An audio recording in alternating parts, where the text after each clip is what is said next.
Every living organism we know of requires water to survive. It's part of the reason we look so feverishly for water on other planets across the universe and consume it consistently every day here on Earth. So what would happen to your body if you stopped drinking water? Of course, when we say water, we're including all fluids which simply contain water, like juices, pop, or tea.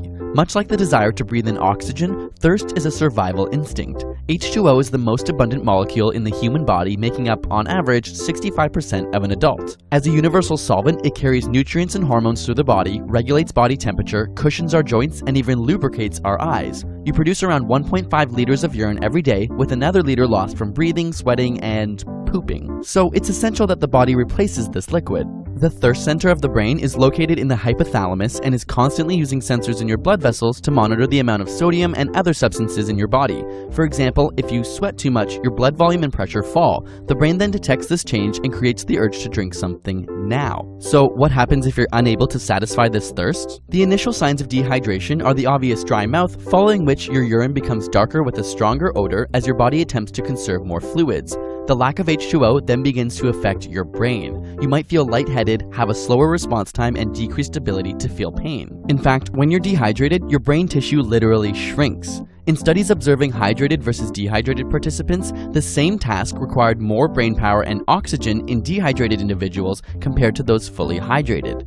After a day or two with no fluids, you'll stop peeing altogether, have trouble swallowing, suffer from muscle spasms, and likely experience nausea. After all, your body can survive without food much longer, and attention to digestion is not a priority at this point. Eventually, victims may become delirious with severely impaired brain function. Interestingly, studies looking at elderly patients who suffer from delirium found that many are simply suffering from chronic dehydration in the first place. After even more time without water, the blood stops flowing to your skin, reducing heat loss but increasing your core body temperature. This can lead to a gray-bluish tinge to your skin.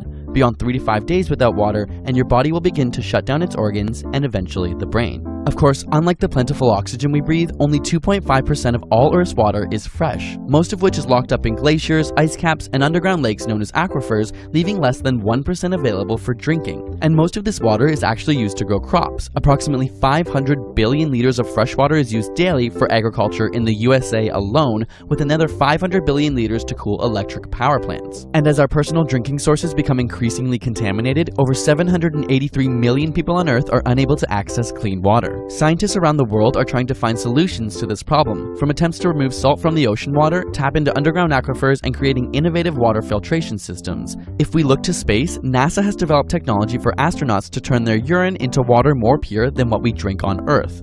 But we can't just rely on science and technology. Perhaps the solution relies on us as a species to understand and contribute to this global water crisis.